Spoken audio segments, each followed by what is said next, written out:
Պարոն Միրզոյան, երեք Ադրբեջանի արտաքին գործերի նախարարությունից հնչել է կարծիք Հայաստանի Հանրապետության առաջարկների վերաբերյալ տարածաշրջանային հաղորդակցությունների ապաշրջափակման մասով, քանիցս շեշտվել է տվյալ հայտարարության մեջ, որ Հայաստանը չի կատարում իբր ինչ-որ պարտավորություններ ունի, որ չի կատարում, իսկ հայկական կողմի առաջարկները որակվել են ոչ պրակտիկ, ինչպես կմեկնաբանեք։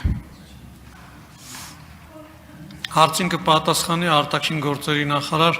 Արարատ Միրզոյանը։ Համեցեք, պարոն Միրզոյան։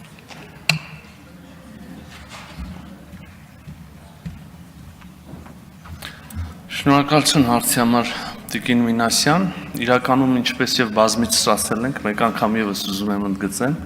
Հայաստանի Հանրապետությունը չի ստանձնել որևէ պարտավորություն, ներառյալ նաև տարածաշրջանային ենթակառուցվածքների ապաշրջափակման վերաբերյալ, որը չի կատարել։ Ինչ վերաբերում է հարցի բուն իմաստին, մենք կրկին քանիցս ասել ենք, մենք պատրաստ ենք օր առաջ բացել կամ մեր մասով նպաստել տարածաշրջանային տրանսպորտային ենթակառուցվածքների ապաշրջափակմանը, մենք հանդես ենք եկել խորը եւ շատ ընդգրկուն նախաձեռնությամբ խաղաղության խաչմերուկում եւ նաեւ դրա տրամաբանության մեջ եւ այդ համատեքստում Ադրբեջանին էլ շատ կոնկրետ առաջարկներ են կարել։ Այնպես որ այստեղ ավելացնելու շատ բան իրականում չկա, հանրահայտ են մեր դիրքորոշումները։ Բայց ես ուրիշ բան կուզեի ասեի առիթից օգտվելով, ախր հարցը միայն Ադրբեջանի մասին եւ մասով չի, չէ, տարածաշրջանային ենթակառուցվածքների ապաշրջափակումը շատ ավելի լայն խոսակցություն է, ներառում է օրինակ մեր արևմտյան հարևանին, մենք Թուրքիայի հետ ունենք այդ խոսակցությունը Գյումրի-Կարս երկաթգծի մասով, մենք ինքներս այս նույն ապաշրջափակման արդյունքում, երբ այն տեղի ունենա, նպատակ ունենք կապվել օրինակ նույն Ադրբեջանի ենթակառուցվածքներով Կենտրոնական Ասիայի հետ, չգիտեմ, Չինաստանի հետ, եւ այս խոսակցությունը մենք մեր բոլոր գործընկերների հետ շարունակում ենք։ Արձագանք, համեցեք։ Շնորհակալություն, պարոն Միրզոյան, դուք շեշտեցիք նաև Կենտրոնական Ասիան, իհարկե մեր խաղաղության խաչմերուկ նախագիծը թե արևմուտքում, թե արևելքում, թե հյուսիսում, թե հարավում բավականին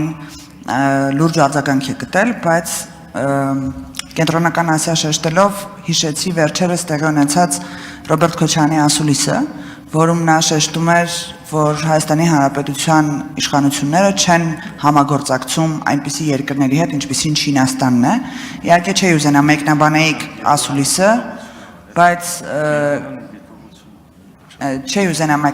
ասուլիսը, բայց կխնդրեի ձեր կարծիքը այս համագործակցության մասով։ Շնորհակալություն։ Տիկին Մինասյան,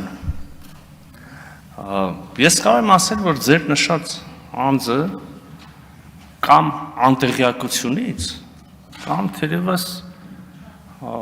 շարունակաբար ինչ-որ իրողությունները խեղաթյուրելու եւ շարունակաբար սև գույներով իրականությունը ներկելու մոլուցքից է հավանաբար այդպիսի գնահատական արել, իհարկե չեմ կիսում, շատ ուղիղ օրինակ կարող եմ ասել, մենք եւ Չինաստանի եւ Հնդկաստանի հետ շատ ակտիվ երկխոսության մեջ ենք, մեր համագործակցությունը ընդգրկում է տարատեսակ ոլորտներ, նույն Չինաստանի հետ հետաքրքիր զուգադիպությամբ հենց այսօր տեղի են ունեցել ԱԳՆ-ների միջև քաղաքական խորհրդակցություններ, ընդունվել է կամ հայտարարություն կամ երկկողմերը հանդես են եկել համատեղ մամլոհաղորդագրությամբ, որտեղ իմիջիալոց շատ հետաքրքրական կերպով ողջունվում են եւ Չինաստանի մեկ գոտի մեկ ճանապարհ նախաձեռնությունը եւ մեր նախաձեռնությունը խաղաղության խաչմերուկը, այսինքն Չինաստանի կողմից ողջունվում է շատ ոլորտներ, որոնց մասին կարելի է եւ բարձրաձայն խոսել եւ բարձրաձայն չխոսել։ Մենք այդ խոսակցությունը զարգացնելու ենք, նախատեսվում են այցեր բարձրաստիճան,